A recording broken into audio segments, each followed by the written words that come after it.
नमस्कार, मैं आरबी सिंह यादव और आप देख रहे हैं मेरा YouTube channel R B Singh Yadav editor. आज मोदी जी का जो इंटरव्यू था उस पर बात करना चाहते हैं। वो इंटरव्यू हमने कुछ सुना, कुछ बीच में नहीं भी सुना, लेकिन जो सुना उसमें ये साफ निकल करके आया कि ये जो इंटरव्यू था पूरी तरह से फिक्स था और देश की जो मीडिया है, गोदी मीडिया, उसको ज़बरदस्ती कहा गया कि सब एक साथ सारे लोग लाइव दिखाएंगे और उसका प्रचार करेंगे। तो यूएनआई की जो पत्रकार थी वो शायद अपने इस यूएनआई की मालकिन भी हैं। उन्होंने ऐसा कोई सवाल नहीं किया जो उनका अपना सवाल हो या जनता का सवाल हो। उनके पूछताछ के लहजे से, उनके प्रधानमंत्री के द्वारा दिए गए जवाबों से बिल्कुल ऐसा लग रहा था कि ये सारा फिक्स था। पहली बात तो मैं आपको ये बता दूं, ये इंटरव्यू 2-4 दिन पहले का रिकॉर्ड किया गया है, क्योंकि मोदी जी ने एक शब्द कहा, वो मैंने बड़ा ध्यान से सुना और उसमें कहा कि मैनिफेस्टो आ रहा है। आ रहा है का मतलब मैनिफेस्टो तो कल आ चुका और ये इंटरव्यू मैनिफेस्टो आने के एक दिन बाद जारी हुआ है। तो कुल मिलाकर के ये बात समझ आती है कि ये इंटरव्यू 2-3 दिन पहले रिकॉर्ड किया गया है और ये तय हो गया था कि जब मैनिफेस्टो आ जाए उसके बाद अपनी बात कहेंगे। तो कुल मिलाकर के मोदी जी को मैं समझता हूँ ये इंटरव्यू देने की क्या ज़रूरत पड़ी। इसमें जो कुछ भी था, मोदी जी ने सफाइयाँ पेश की थी। बहुत सारी जो आरोप प्रत्यारोप लग रहे हैं, विपक्षी नेता लगा रहे हैं, पब्लिक भी गाहे बगाहे जगह जगह बात कह रही है, तो इसमें मोदी जी ने तमाम सफाइयाँ दी। उन्होंने एक तो बड़ा दृढ़ता से ये कहा कि मैं कुछ भी बदलने नहीं जा रहा हूँ, चिंता ना करें लोग। और तो ये सब कहने की ज़रूरत क्या थी? इसका मतलब कहीं ना कहीं कोई ना कोई बात है ज़रूर। जहाँ तक संविधान बदलने की बात है तो उसमें कई लोग हैं। एक नाम और जुड़ गया, किनका? मेरठ से जो चुनाव लड़ रहे हैं श्री राम के नाम पर, जो श्री राम बने थे, आशीर्वाद देते थे जनता को, उन्होंने भी अब कहना शुरू कर दिया कि संविधान बदलने की ज़रूरत है। और चूँकि घिसा पिटा संविधान हो गया है, बहुत सारी चीज़ें, तो और भी तमाम लोग उनकी पार्टी के गाए बगाए कहते रहते हैं, लेकिन कभी नरेंद्र मोदी अपनी तरफ से खंडन नहीं करते देखे गए, ना ही अमित शाह खंडन करते देखे गए कि भाई ये लोग क्या कह रहे हैं, क्यों कह रहे हैं। लेकिन आज मैं समझता हूँ नरेंद्र मोदी ने जो फिक्स इंटरव्यू दिया है उसमें पूरा ये बात क्लियर हो गई कि कहीं ना कहीं दाल में काला था। एक बात तो ये। दूसरी बात, इलेक्टोरल बॉन्ड पर क्वेश्चन तो पूछा गया, लेकिन सप्लीमेंट्री क्वेश्चन नहीं पूछा गया। मोदी जी ने जवाब दिया कि ट्रांसपेरेंसी के लिए ये कानून लाया गया था। ठीक है, लेकिन इसके बावजूद ये बात तय थी कि जब ट्रांसपेरेंसी के लिए ये कानून लाया गया था तो फिर सुप्रीम कोर्ट ने इस कानून को अवैध घोषित क्यों किया? इस पर कोई सवाल नहीं पूछा गया। दूसरी बात, जिन लोगों ने भारतीय जनता पार्टी को चंदा दिया, उन पर पहले रेड डाली गई ईडी की तरफ से। ईडी ने रेड डाली, उन्होंने चंदा दे दिया। चंदे के बाद उनको फिर कुछ धंधा भी दिया गया। तमाम चीज़ें हैं। जैसे एक नमूने के तौर पर मैं यहाँ कहूँगा कि रेड्डी है आंध्र प्रदेश का, जो शराब घोटाले वाला, उसने 55 करोड़ रुपए का चंदा दिया, वो जेल से बाहर आ गया और मात्र किस बात पे आ गया कि उसकी पीठ में दर्द होता है। और आजकल तो उस फैमिली से एक आदमी चुनाव भी लड़ रहा है, रेड्डी चुनाव खुद लड़ रहा है। तो ये सारी चीज़ों का क्या मतलब है कि पहले रेड डालो, उसको धमकाओ और फिर चंदा वसूलो। और बहुत सारे लोग जिन पर रेड डालो उनको बदले में कुछ देना है तो ठेका दो, ये दो। उत्तराखंड की जो टनल थी उसका ठेका भी तब मिला था उसको जब उसने चंदा दिया, लेकिन टनल का क्या हाल हुआ आपको मालूम है। 40 जो मजदूर उसमें फंस गए थे, उनको जाने कैसे कैसे बचाया गया, सारे लोग जानते हैं। तो ये सारी चीज़ें, इन पर सप्लीमेंट्री क्वेश्चन एएनआई की जो पत्रकार थी उसने नहीं पूछा। तो इसलिए ये बिल्कुल साबित होता है फिक्स है मामला सारा।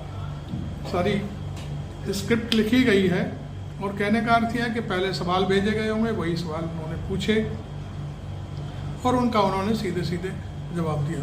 तो ये सारी चीज़ें हैं। राहुल गांधी ने कहा है इस मामले में, उनका भाषण बहुत ही वायरल हो रहा है कि मोदी जी डर गए हैं, डर के मारे ये अपनी सफाई पेश करते घूम रहे हैं देश के सामने। तो ये सारी चीज़ें होती हैं। पहले भी मैं समझता हूँ प्रधानमंत्री अपना संदेश देते थे, अपने इंटरव्यू देते थे, तो पर्सनल कोई टीवी चैनल खुद इंटरव्यू लिया करता था, या फिर ये है कि जो दूरदर्शन था उस पर प्रसारित होता था, वहाँ से जिसको लेना है वो लेता था, जिसको उठाना है उठाता था। अब की बार तो ऐसा हुआ है कि सीधा सीधा ANI के सामने इंटरव्यू दिया गया है। ANI एजेंसी है और उसने उसके इंटरव्यू को कहा गया सारे चैनलों से कि आप सीधा प्रसारण करेंगे। इंटरव्यू भी कोई छोटी मोटे समय के लिए नहीं था, 78 मिनट तक प्रधानमंत्री बोलते रहे, बातें करते रहे, कहने का अर्थ करीब करीब 1.25 घंटे के आसपास।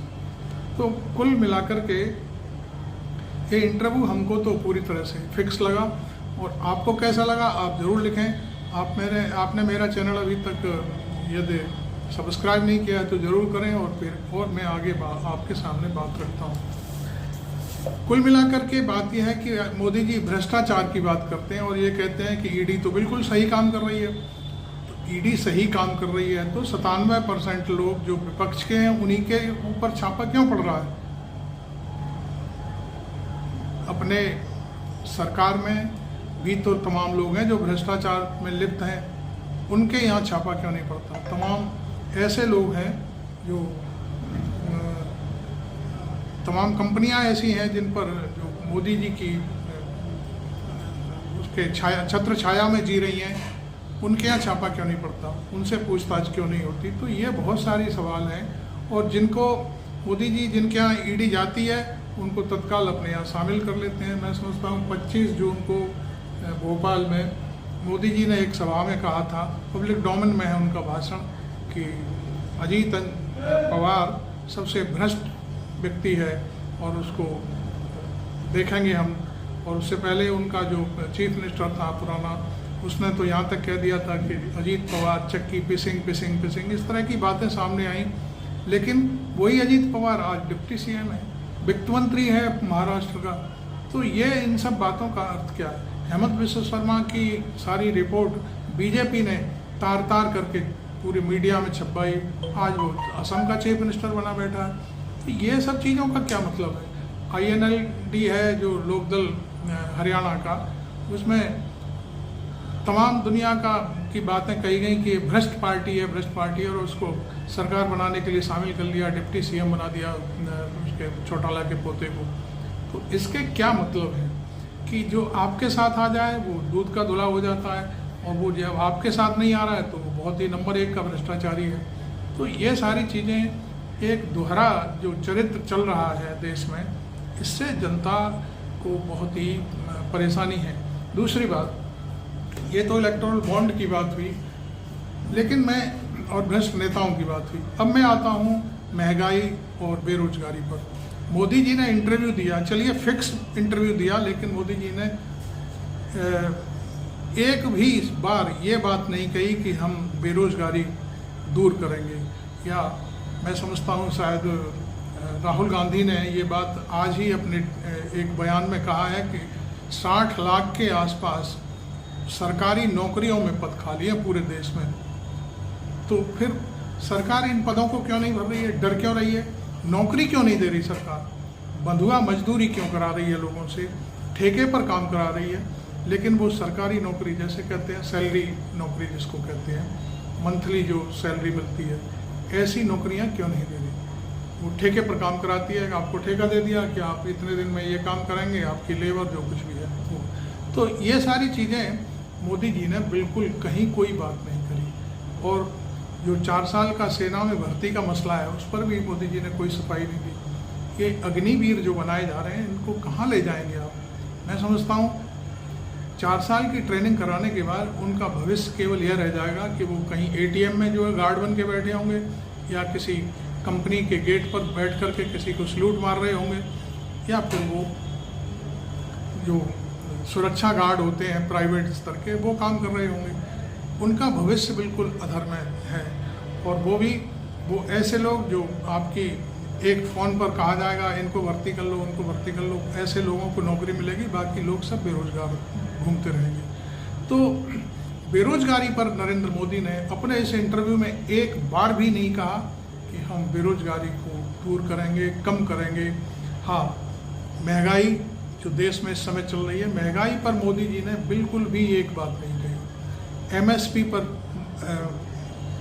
मोदी जी ने एक भी शब्द नहीं कहा, क्योंकि एमएसपी तो पिछले 2-3 साल पहले किसानों के सामने कह के आए थे कि हम एमएसपी गारंटी लागू करेंगे। अब गारंटी तो चल रही है कि मोदी की गारंटी, लेकिन एमएसपी की जो गारंटी देकर आए थे किसानों को, उस पर कोई चर्चा नहीं करी। तो इसका अर्थ क्या समझा जाए कि इंटरव्यू फिक्स था। अब बात आती है, कोई ज़रूरी थोड़ी है कि आप 24 और 29 में फिर आ जाएंगे, चलिए 29 तक रहेंगे। आप 36 की बात कैसे कर रहे हैं? आप 47 की बात कैसे कर रहे हैं? आप क्या 125 साल जीना चाहते हैं? ये बताइए। आप 47 का पूरा प्लेटफार्म बना के चल रहे हैं, नेटवर्क बना के चल रहे हैं, ठीक है। तो इसका क्या अर्थ है? इसका मतलब यह 400 पार करके आप सारे कानून, सारा जो कुछ भी खेल है वो अपने हाथ में लेना चाहते हैं, रसिया की तरह या चीन की तरह। तो एक ये आशंका लोगों के दिमाग में, दिल में है।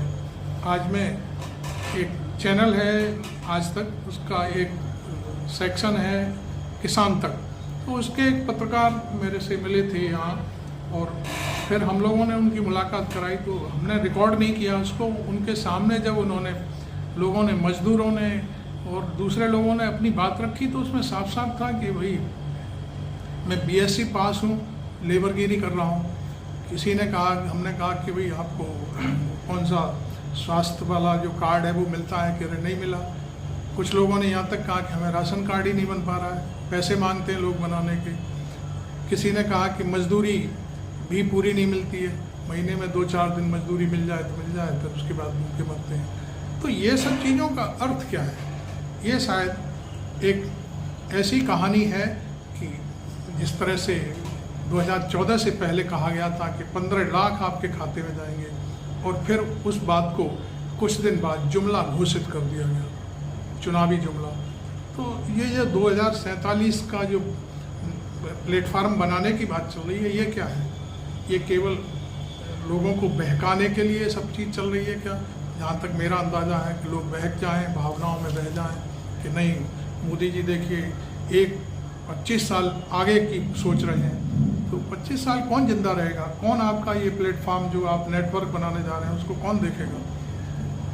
इंसान को आज से अगले कदम की तो मालूम नहीं है कि वो कदम धरती पर पड़ेगा कि नहीं पड़ेगा। आप 25 साल की बात कर रहे हैं। तो कहने का अर्थ ये है कि ये सारी जो कवायद हुई आज 76 मिनट की, 78 मिनट की, यानी सवा घंटे की, वो क्या था? फिक्स थी पूरी कहानी, और वो कहानी पूरे जितने गोदी चैनल थे सब पर प्रसारित की गई। अब ये हमारी समझ से बाहर है कि भाई पब्लिक इसको कैसे लेती है, क्या लेती है, तो बड़ी बात है। आगे हम अभी आज के इंटरव्यू पर हमने बात की है, आगे हम आपको फिर एनालिसिस दिखाएंगे हमारे आसपास की जो लोकसभा सीटें हैं उनके बारे में। अभी हमने अपना पिछला इंटरव्यू आगरा लोकसभा और फतेहपुर सीकरी लोकसभा पर दिया था आपके लिए। आपको कैसा लगा उस पर भी आप अपनी टिप्पणी करिए।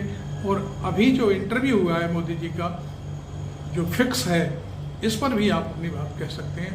और हमारी पत्रकारिता को पसंद करने के लिए हमारे चैनल को सब्सक्राइब करना बिल्कुल ना भूलें, और जिससे कि मैं जो अगला वीडियो बनाऊं वो आपके पास ऑटोमेटिकली पहुंच जाए। Thank you very much. मैं आरपी सिंह यादव।